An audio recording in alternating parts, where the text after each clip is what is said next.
que no se vea.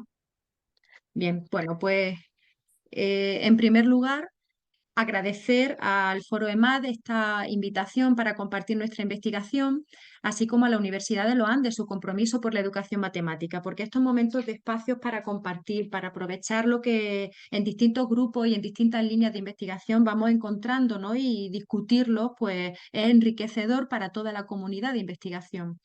La presentación versa sobre cómo integrar el razonamiento algebraico, el razonamiento proporcional y la estadística en un mismo aula.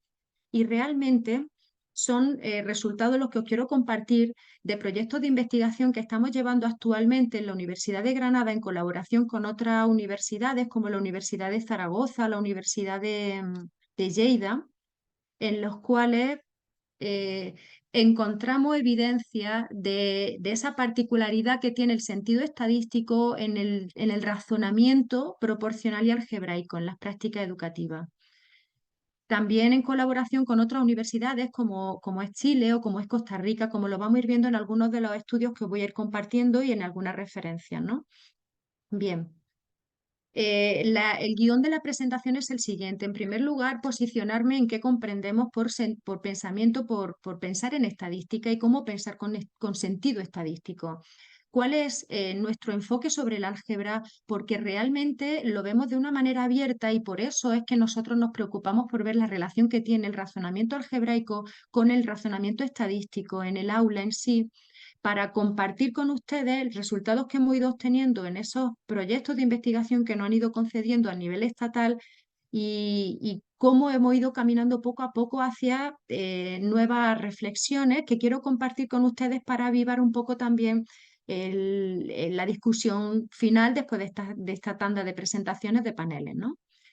Para responder a la primera pregunta sobre qué es pensamiento estocástico, estadístico, pues necesito en sí plantear una idea y es que nos posicionamos en que no educamos el pensamiento, no enseñamos a pensar al estudiante, sino que le educamos su pensamiento. Compartimos reflexiones como las de Fishbein, en las que nos hablaba de que el individuo cuando llega al aula ya tiene una intuición sobre lo que se le enseña, en concreto en estadística. Pues bien, desde la estadística lo que tenemos que hacer es promocionar unas intuiciones adecuadas, que serían las intuiciones secundarias. De ahí que nuestro posicionamiento para responder al pensamiento estadístico es un pensamiento constructivista, apoyado en presupuestos como piagetianos, en el hecho de que el estudiante, cuando resuelva la situación a la que se enfrenta, debe de asimilar el nuevo conocimiento y acomodar sus redes conceptuales sobre lo que se le está enseñando en esa situación. Obviamente va a provocar un conflicto, pero de ahí que valore la utilidad sobre el nuevo conocimiento que se le está planteando. Nos alejamos un poco de lo que es la psicología evolutiva de la teoría piagetiana, pero sí pues, nos basamos en ese enfoque constructivista del aprendizaje de la matemática. No voy a citar muchos trabajos en la presentación por no abusar del poco espacio que tengo de tiempo para abordarlas, pero sí pueden justificarse todas estas ideas desde uno de los enfoques con los que más cómoda me siento cuando investigamos, que es este de aquí, y en el banner pues pueden ver trabajos de síntesis para justificar cómo es el aprendizaje y la enseñanza de la matemática en el aula. Bien, en cuanto al sentido estadístico, sí hay un consenso actualmente en la investigación en la que se debe de promocionar un pensamiento estadístico adecuado como fusión en el conocimiento y la disposición del individuo. Obviamente hay que desarrollar capacidad para interpretar la información del día a día. Interpretar críticamente esa información requiere de conocimiento y podemos trabajar estas referencias que os pongo en esta diapositiva, desde Idogal, desde Carmen Batanero y colaboradores, en donde se indica que el estudiante debe de formar su cultura estadística, su pensamiento estadístico desde el razonamiento, ideas fundamentales, que son fundamentales porque se pueden trabajar desde los momentos iniciales hasta la universidad, desarrollarlas de manera gradual, así como un convenio con la actitud y la creencia que sean adecuadas. Pues nuestros proyectos se focalizan en el razonamiento del estudiante y en cómo ese razonamiento va a ir promocionando con el razonamiento proporcional. Consideramos que el sentido matemático circula en torno a las distintas áreas de conocimiento la geometría, el número, la medida, en concreto el estocástico, y que el sentido algebraico permea todo ello, pues porque en sí permite generalizar todo conocimiento que nosotros trabajemos desde las distintas áreas, porque el sentido algebraico lo consideramos un paso hacia la generalización desde transformaciones en las representaciones, desde los distintos objetos matemáticos que se trabajan en cada una de esas áreas.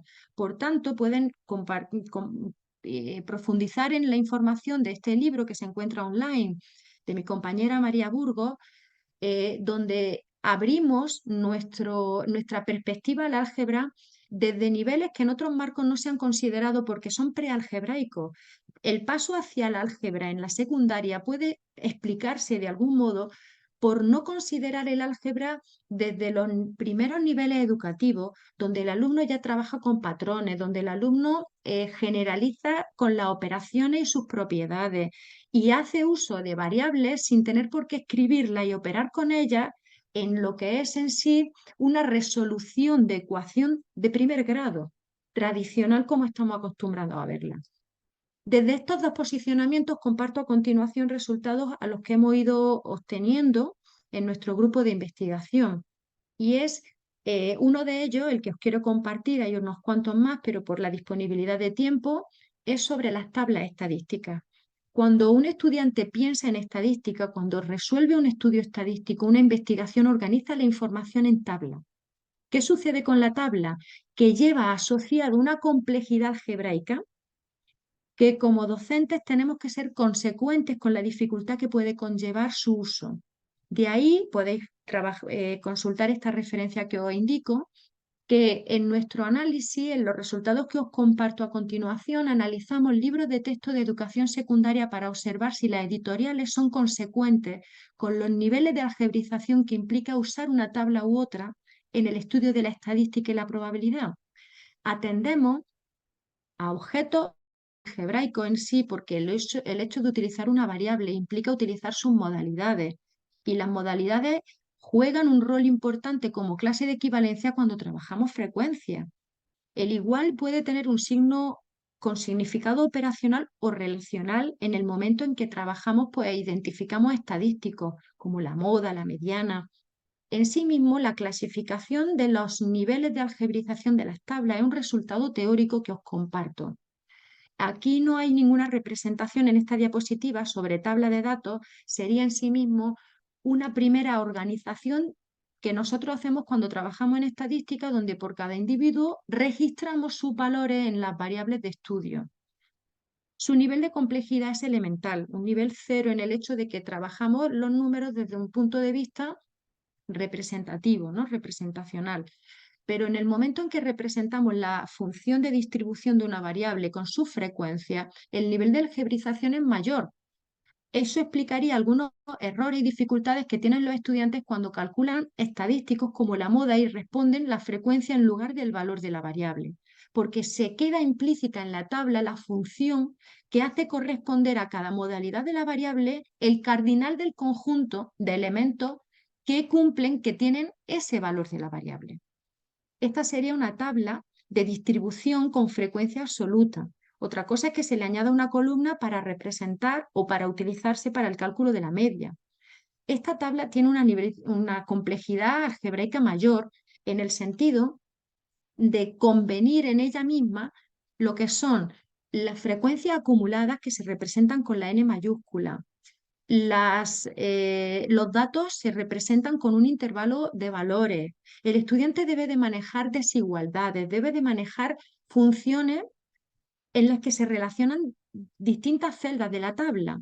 La complejidad tiene un nivel 3, y todos los niveles que estoy ahora mismo nombrando son los que os comentaba anteriormente en la diapositiva, en la que se estructuran como prealgebraico los niveles elemental 0 como aritmético, 1 prealgebraico, el 2 en el que se hace uso de la variable pero a nivel contextual, el 3 es en el que ya sí se resuelven ecuaciones, y a continuación el nivel 4, que es el que me encuentro con una tabla de doble entrada, puesto que hay un cruce de variables y por cada celda yo registro una frecuencia conjunta del valor de esas dos modalidades de las variables. ¿Por qué tiene una complejidad mayor? Porque hay parámetros. Yo puedo condicionar en torno a la variable que condiciona sus valores. Y también se promociona el uso del estudio de la asociación estadística y la dependencia con la correlación y la regresión. ¿Resultados que quiero compartir con ustedes? Pues en primer lugar, que los libros de texto hacen un uso acrítico de la tabla cuando presentan el estudio del tema de la estadística. Por tanto, el docente tiene que tener la precaución, principalmente en los primeros niveles educativos. Siento que esto dificulte, bueno, ahora lo voy a dejar aquí quieto. Concretamente, en los primeros niveles, segundo de la educación secundaria en España, correspondería a un estudiante de 13 años.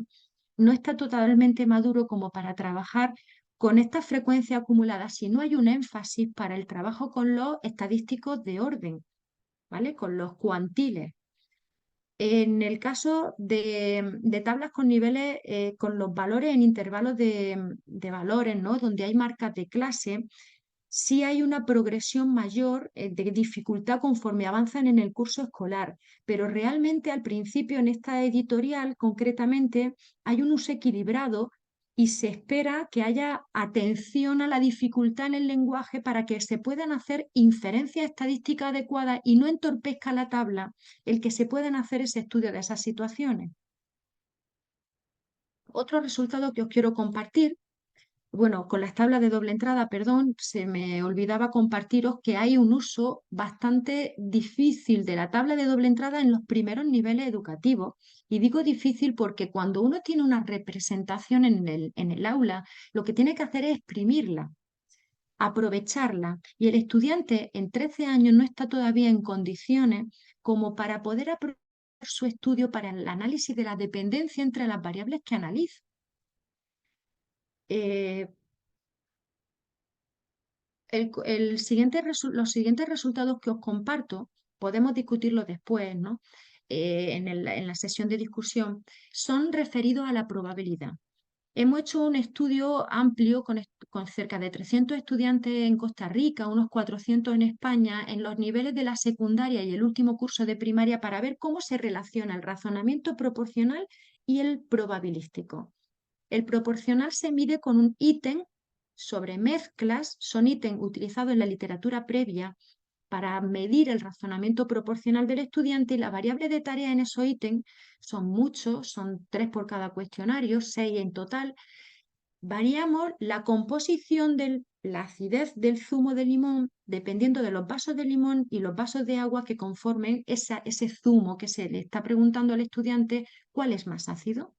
Según esa respuesta, valoramos si las respuestas a los ítems de probabilidad van relacionadas en estrategia y en corrección.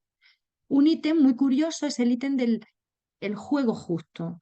Si María gana un premio cuando salen 5 valores en un dado cúbico sin estar trucado y Esteban uno solo, ¿cómo podríamos juzgar si el juego es justo o equilibrar ese juego para que lo fuese? Otro ítem que conforma ese cuestionario sobre comparación de urnas. ¿Cuál es la urna más favorable para obtener una bola negra? Haciendo variar el ítem según la variable de tarea, la composición de bolas blanca y negra en cada urna. Y por último, ítems que refieren a ruletas. Sesgado y no sesgado en la medida de que las regiones sobre el color negro, que sería el caso favorable, se encuentren o no espaciadas, porque es un sesgo que en la literatura advierte de las dificultades de los estudiantes para valorar cuál es la ruleta más favorable para que obtengamos el color negro. Como resultado, os comparto que el de la ruleta resulta menos complicado para el estudiante en términos de probabilidad porque Eh, su estrategia, Disculpe, su profesora estrategia, María Gea, qué pena con usted. Quedan 2 minutos para ir finalizando. sí, Muchas sí, gracias. sí, Listo. gracias, lo controlo, gracias. Pues en su estrategia utilizan más la comparación por áreas, por tanto, les resulta más cómodo y más fácil, más que trabajar las razones, que es nuestro objetivo para comparar los razonamientos. Por tanto, resultan muy complejos los ítems de urna y el juego justo. Las estrategias que utilizan los estudiantes suelen ser aritméticas, lo que ya da pistas de que el estudiante no tiene disponible para la secundaria el uso del razonamiento proporcional, lo cual deriva también en que su razonamiento algebraico va a ser limitado.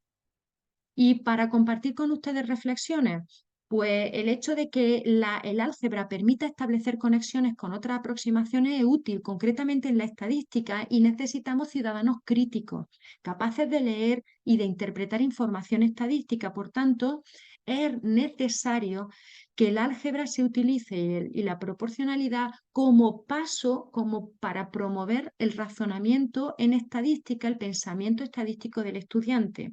Muchísimas gracias por vuestra atención y que